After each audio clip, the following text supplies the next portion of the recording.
Well, here we are. Clarky's off on a little adventure. And the great thing is, he's just left the urban area, so he can take this off. I hate wearing these, but it's a necessity. You know, one of the great things I like about taking it off and seeing other people with theirs off is you can see the smile. You can see the smile on my face because I'm happy, because I've been able to get out. But more importantly, there's nothing brings a lot of joy to you looking at other people smiling. If people are happy, you're going to feel happy. So where are we going? Well, I'm not 100% sure, but as usual we're going to make our way there. Now, fortunately, the government have decided that I can go out for recreation, and they've also said I can go with one other member of another household. So, who shall I take? Well, I tell you what, I'll take you. Come on, let's get up and get going, and we'll see where we end up. Gotta see before I go. Careful with your seed, you reap just what you sow. Oh yeah, what the poor boy can do. You better go back to your mama, she'll take care of you. Country girl, take my hand, lead me through this busy land. I have time, I have weed, I have wall, I have stove, I have sin. Oh, my soul is unclean. Country girl, gotta keep on keeping on. Now you might wonder why I'm sitting on this log trying to get my breath back. Well, it's not so much the pack this time. I got the weight of the pack down to 30 pounds, and that includes 6 pounds of water. I have no intention of running out of water this time. Now, the reason I'm sat here all hot and sweaty is because I've just discovered that I can actually run 250 metres with this pack on. And if I can still do that in 6 months' time when I'm 66, I'll be happy. And why, you ask yourself, is he running around in the woods with his pack on? Because I crossed a road back there, and as I did it started to rain, so I stopped and put my waterproofs on. And then what happened? I walked off without the camera. Luckily I saw some twitchers with tripods, and it jogged the old grey brain cells as to why I wasn't carrying one. So, being on the side of the road, I thought I'd better get back there pretty quick before somebody nicked it. Hence, I've been for a 250 metre run with this pack on. And now I'm going to sit here until I can breathe properly. Well, I've arrived at where I was going to hide out overnight, and it's in some very, very dense woodland. You can't see your hand in front of your face. Unfortunately, the loggers have been here since I was last here.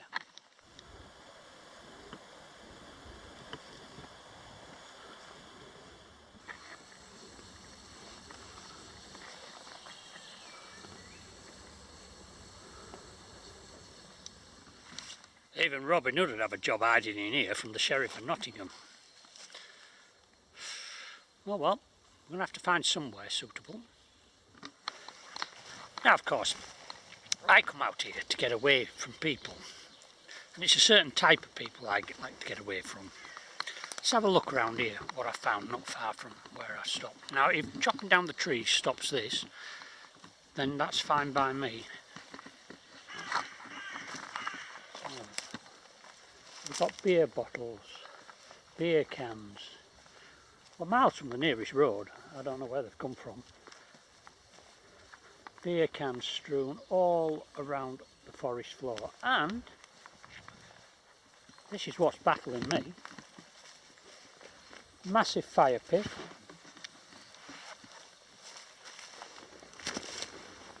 I've got the remains of a burnt out tent, a burnt axe and a burnt pan.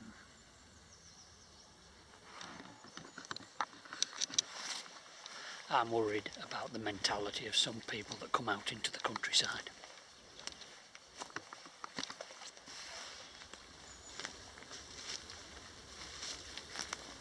Well, I've had a look around, and in the trade we call this stealth camping, because as most of you'll know, it is actually illegal to camp outside of a campsite in the UK. Well, I say in the UK, it's not. It's alright in Scotland and it's alright in Dartmoor, but anywhere else you can forget it. So the idea of the stealth camping is just to leave no trace and just come, go, and nobody knows you've been there. Well, it's pretty tricky stealth camping when somebody's cut the bloody forest down. So I found this little patch here, and if I get my bivvy up underneath this tree, it's quite sheltered. It's got a nice dry piece of ground, dry leaves. It'll be nice to lie on, with that flat. Behind me there's a track about 30 metres back there. Should be able to screen myself off with some of this debris from the felling. Now I'm going to have the open side of the bivvy this way, because the wind's going to come from there, and through the next 12 hours it's going to move around to there, and then it's going to come back to there again. So if I have a little fire here, I want the wind taking it across me. So I think we'll have the opening here, fire there. It's not ideal, because when the wind's coming from that way, you can pick the smoke up and swirl it round, bring it back into the bivvy, but predominantly the wind's going to be coming from that way through the night. So any embers left, any smoke, it's going to clear it away, and hopefully we'll get a good night's sleep.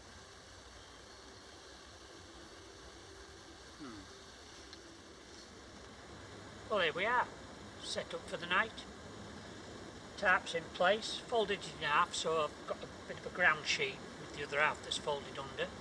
Got a windbreak built for the fire. Just going to have a small fire, just enough to cook on. It's quite warm at the moment and doesn't look like rain, so it should be okay.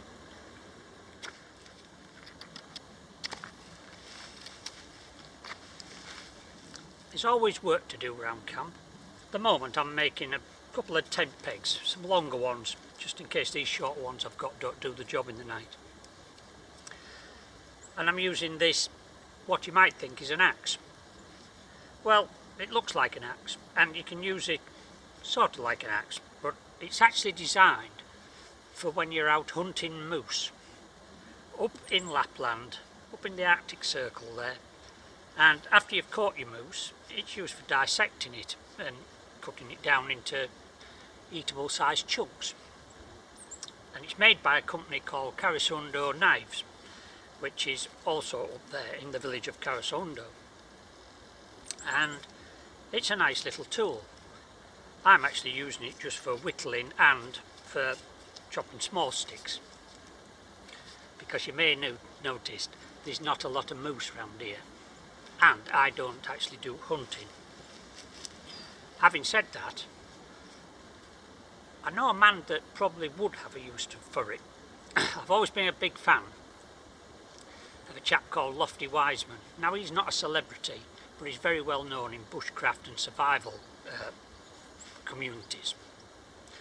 And at a dinner or meeting one year, I can't remember where he was at, maybe he was at the bushcraft show, he was asked a cheeky question by one of the audience who said, if you're in a survival situation, who would you rather have with you, Bear Grylls or Ray Mears? And Lofty very quickly said, definitely Ray Mears. And they said, why? He said, because I could live off him for longer. And so I'm quite sure he'd be happy to have one of these to get a few good steaks and joints out of Ray. As it happens, like I said, I don't do hunting, so Ray'd be safe here with me. But it's a beautiful thing. And it comes in a little presentation box with a diamond sharpener and sits on a bed of reindeer fur it is. which is very thick. And when you see and feel the reindeer fur, you can understand why they don't get cold up there in Lapland. But, as with saying, these things are not cheap. So why have I got one? Well, I've always wanted one. Now, the reason being, I've got one of their knives. And when I bought this knife, I actually went to the factory. And apart from the pressing of the metal and the rough shape of the handles, same for the axe, these are made completely by hand, by skilled, very skilled people. And everything's done by eye and feel. And having visited the factory and seen these people work, I bought this knife, and I wanted to buy the axe as well, but I couldn't afford both. So obviously the knife is more practical, so I bought it. So if you want an expensive knife, there's a lot out there. But for me, it's not the expense, it's just that feeling that I know where it's come from, and I've seen them making it, and I've seen the love and effort that goes into it. So for me, this is maybe expensive, but it's very special. As now is the axe. Okay, better get back to some whittling.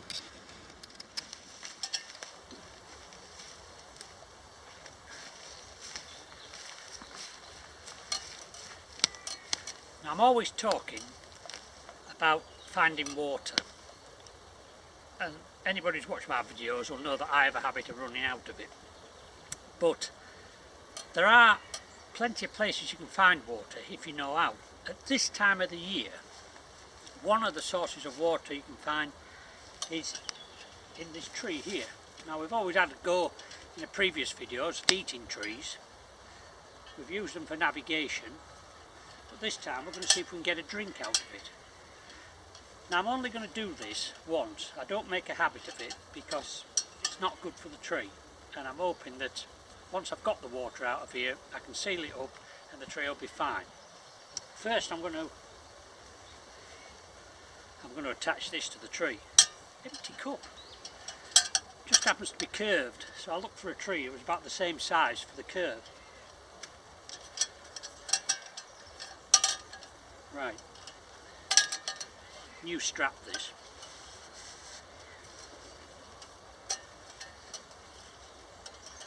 I'll faff about with this, speed the film up, and hopefully it'll be on without any drama.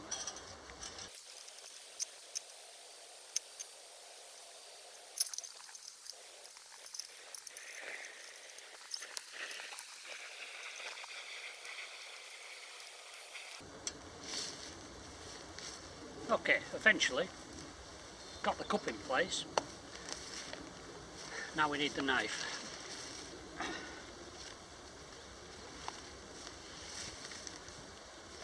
At this time of year, the trees are drawing up all the nutrients through the sap up to the branches where the new buds are trying to flower. So there should be a steady stream of sap, which is more like water, running up this tree. All I've got to do is cut a hole and wait for it to run out and fill my cup up. If it does come out, what I'm going to do first is I'm going to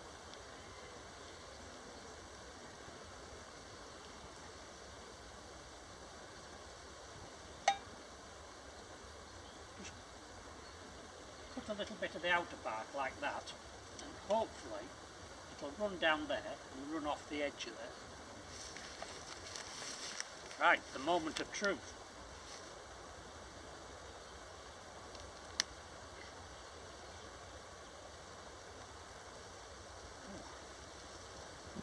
Okay, we've got some water. Let's go in close and have a look.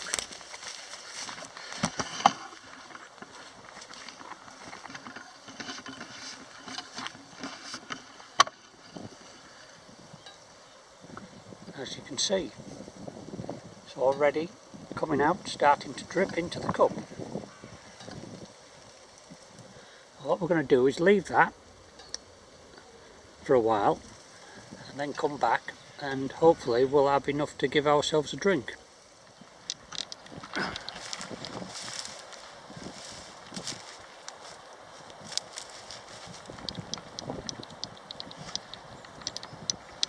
What I'm doing here is, this is a freshly felled tree and all the sap has shot out of it as it tries to repair itself, which was a waste of time because there is no tree left.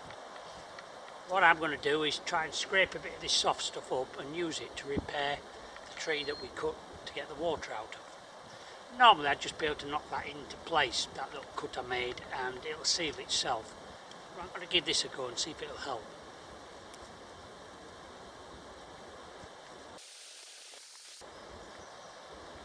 Very sticky, like glue.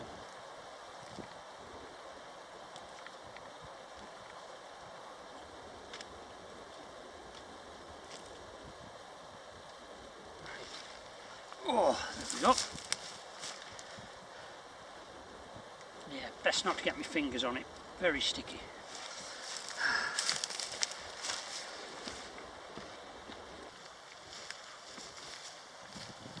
Okay, we're back at the sap cup. And I look inside there. Not a lot. We've been gone an hour. There's probably 2 good mouthfuls. Well, that's partially down to the fact that I made the smallest cut I could just to demonstrate. Had I made some really big incisions, there would have been a lot more, and it wouldn't have done the tree any good. So purely for demonstration purposes, we've succeeded. Put that on the floor there. Let's have a look in here.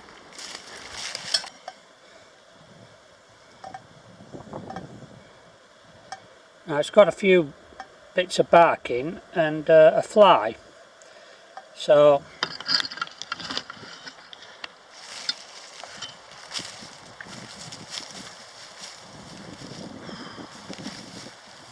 we'll get rid of that fly, get rid of that fly, hopefully. Well, 2 flies actually. We'll give it a go.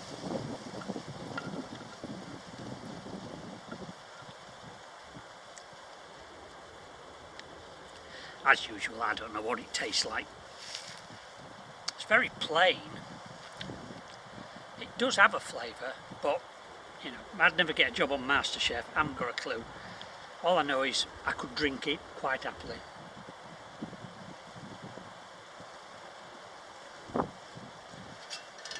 Again, like eating from the tree, putting the bark off. If we're really hungry, thirsty, we'll just cut the whole tree apart. But we're not going to, because we like to take care of nature. Right, I'm going to see if I can seal this up with my little bit of gunk down there. The reason it's stopped dripping so quick is it's already, that small cut, it's already trying to seal itself. And if I'd left it there for 2 or 3 hours, it probably would have done. Well, we'll give it a go.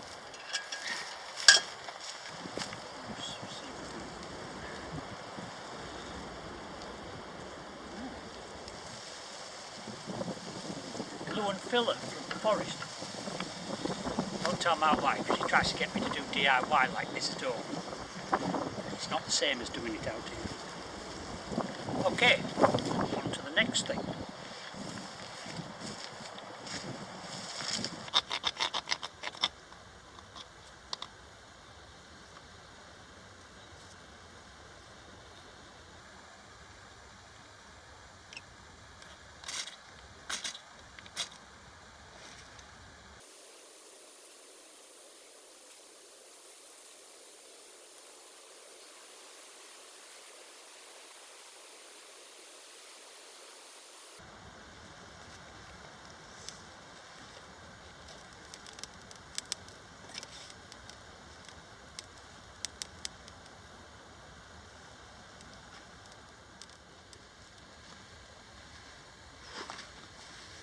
Keep catching me in on that. Now, I know I said I didn't go hunting. I do sort of hunt for my food, and that's only because the supermarkets keep moving stuff from different shelves to different shelves. So our supermarket's an outdoor shop.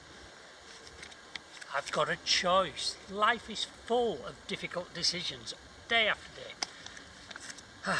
All day breakfast or pasta bolognese.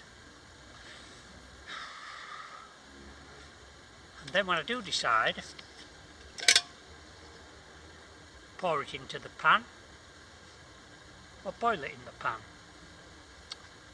If I pour it in, I know from past experience that my spork struggles to reach the bottom of this pan. If I boil it, I'm going to use up some of my water. That is to say, when I say boil, I mean put the packet in, let it warm up and eat it out the packet. You can eat it cold, but I'm not going to. We'll see in a minute. These things take time.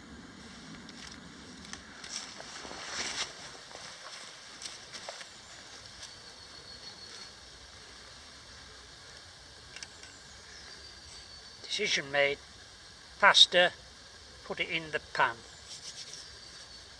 Unlike Clarkys camping in Scotland, this is a good pan. Expensive, of course, but probably the best pan I've ever had. I'd tell you what it is, but I just can't remember.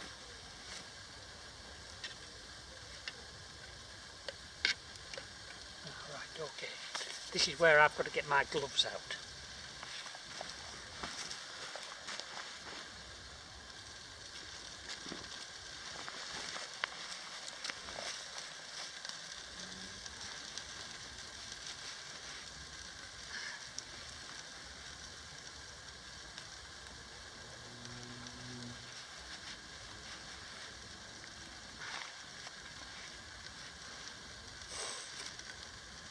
Not going to burn my hand this time. So of course we've got the spork problem. That's what we've got. Unfortunately it's a bit short. So just take that off there. I'll give it a little bit of a stir. Now of course proper bushcraft people, they make their own spoons. Maybe I'll get round to that one day.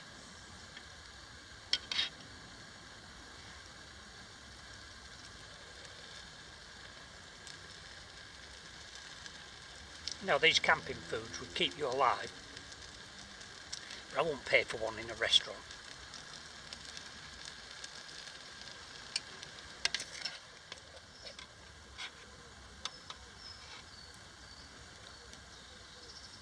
One thing that's missing is probably a glass of Sauvignon Blanc.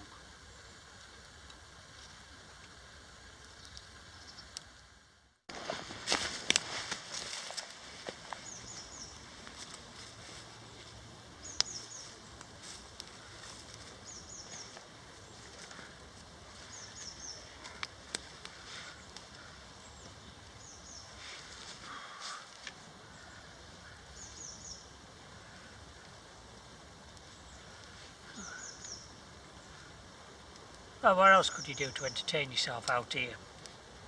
Well, I had intended, I still might, putting this trail cam out. Now, I've been meaning to buy one for ages, and I've got to thank a chap I sometimes watch on YouTube called Ant Bowen, and he asked somebody, I don't know who, but sends him stuff. And in his latest video, somebody had sent him one of these. Well, I've waited about 5 years for somebody to send me one, and nothing's happened. So having seen him busy with his, I've had to go out and buy one.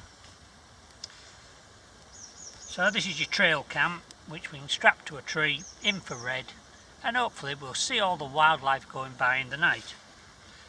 The only problem is, when I came here, I had one or two game trails that I knew were there, and I was going to set it up on one of those. This forest has been devastated. Everything that looked like a trail has gone under the tracks of heavy machinery. So I don't know where to put it. I'm a bit stuffed. I could point it in the and see if there's anything interesting there happened in the night, apart from me snoring, probably not. So once we've had something to eat, I'll decide what I'm going to do with it. Don't expect to catch anything on it, but you never know.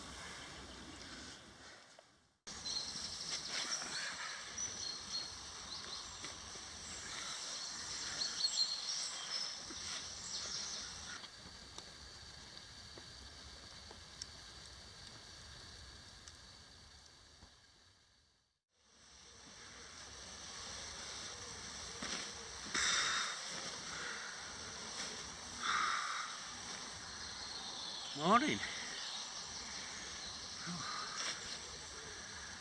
About 6:30. Didn't have too bad a night. Bum was cold at one point. Don't know why. Everything else was alright. Fire went out about 12:30, 1 o'clock. I didn't get up to put some more wood on because I was asleep. I'm awake now. So we get ourselves up, break camp and make our way back home. I hate this bit, getting out of a warm sleeping bag.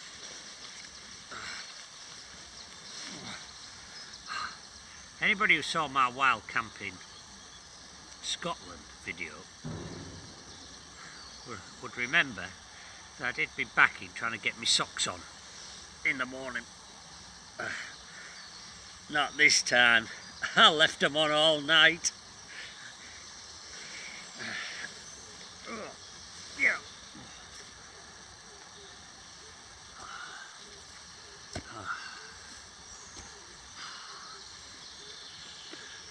Always check your boots, make sure there's no creepy crawlies in there before you put them on. Not so important in this country.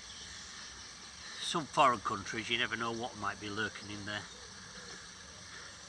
I remember one time I was in Israel and I went to get my boots in the morning and there was nothing in them, but when I moved the boot like that there was a little snake curled up between them.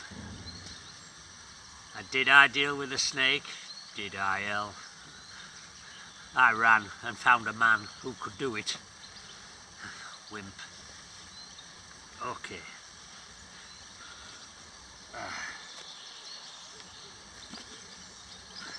Quite handy, this post-it. Just use that to get myself up. Oh.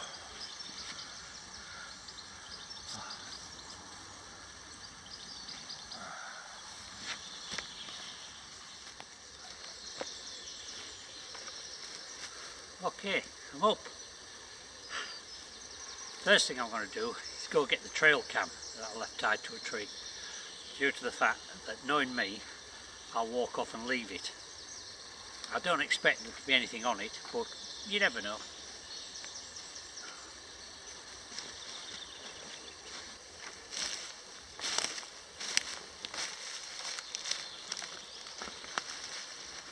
That'll have got a nice picture of me. Have a quick look.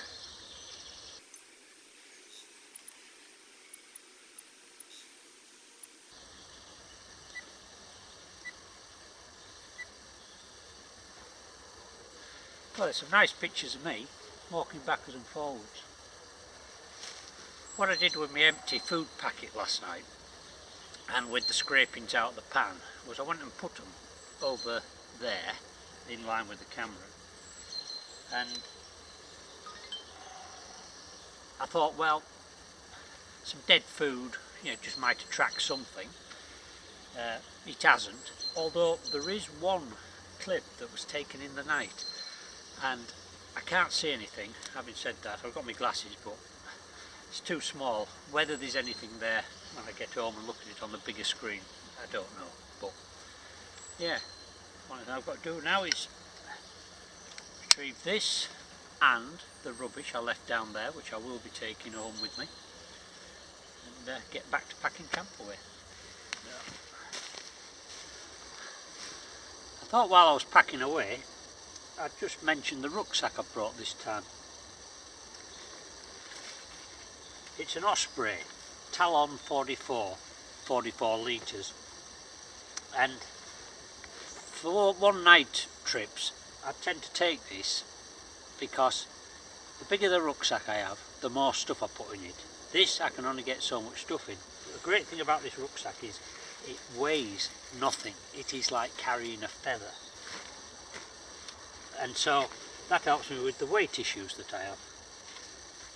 Now, as a good recommendation for one of these, if any of you know that Ant Middleton who does the SAS stuff, whenever you see all these candidates lugging these big heavy military Bergens across terrain, and he's in front jogging along, leading them on, he's wearing one of these. So I know that his rucksack weighs a lot less than theirs, and that's probably why he was in the SPS and not the normal infantry, because he's using his brain. The only problem with them is I've got a hole there. They are very fragile, so you've got to be careful with them. Because of the light weight, they can damage easily. But yeah, great piece of kit.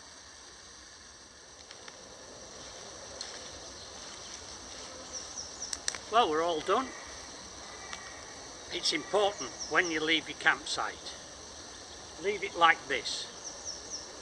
Years ago in my 20s I used to travel all over Europe, North Africa, and there was no internet, there was no mobile phones, no credit cards, but what I always had with me was a footprint guide to the area I was visiting, and it's called Footprint Guides simply because their motto was leave only footprints. Hopefully I'm not leaving too many of them. But don't leave it like this.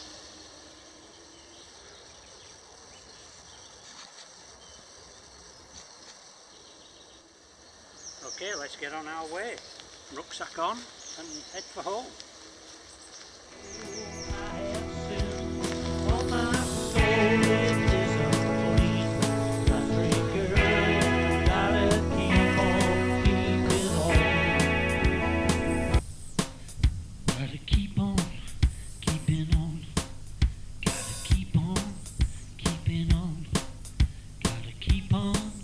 Gotta keep on keeping on.